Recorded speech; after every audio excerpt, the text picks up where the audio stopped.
पहले supreme court में समलैंगिक विवाह को लेकर एक याचिका दायर की गई थी, जिसकी आज सुनवाई सुप्रीम कोर्ट में चल रही थी। लेकिन सुप्रीम कोर्ट ने इस पर बड़ा फैसला दिया है। समलैंगिक शादियों को मान्यता देने से सुप्रीम कोर्ट ने साफ इनकार कर दिया है। सुप्रीम कोर्ट ने कहा है कि ये विधायिका का अधिकार है। सुप्रीम कोर्ट की संविधान पीठ ने यह फैसला 3-2 से सुनाया। सेम सेक्स मैरिज पर फैसला सुनाते हुए chief justice of India DY Chandrachud ने कहा कि सुप्रीम कोर्ट विशेष विवाह अधिनियम के प्रावधानों को रद्द नहीं कर सकती। CJI ने अपना फैसला सुनाते हुए समलैंगिक शादी को मान्यता देने से इनकार कर दिया। उन्होंने कहा कि उनकी राय में संसद को समलैंगिक विवाह को मान्यता देने के मामले में फैसला करना चाहिए। उन्होंने समलैंगिक समुदाय के खिलाफ भेदभाव को रोकने के लिए केंद्र और पुलिस बलों को कई दिशा निर्देश जारी किए हैं। CJI के फैसले के बाद जस्टिस संजय किशन कौल ने भी समलैंगिक जोड़ों के अधिकारों की वकालत की। समलैंगिक विवाह पर 4 जजों की CJI जस्टिस कौल, जस्टिस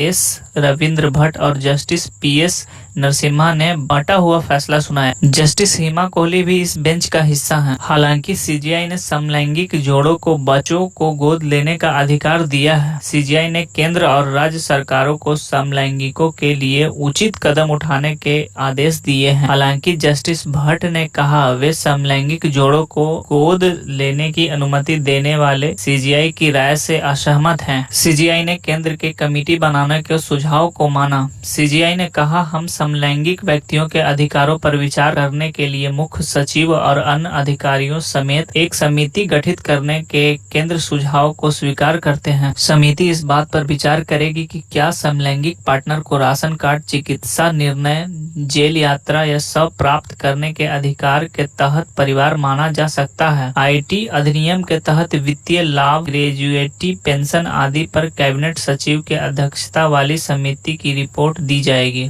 और लागू की जाएगी। अब हम लोग जान लेते हैं कि याचिका में क्या मांग की गई थी। दरअसल इस मुद्दे पर 18 समलैंगिक जोड़ों की तरफ से एक याचिका दायर की गई थी। याचिकाकर्ताओं ने मांग की है कि इस तरह की शादी को कानूनी मान्यता दी जाए। याचिका में विवाह के कानून और सोशल स्टेटस के साथ अपने रिलेशनशिप को मान्यता देने की मांग की गई थी। बाकी इस पर आप क्या सोचते हैं, कमेंट बॉक्स में आप हमें बता सकते हैं।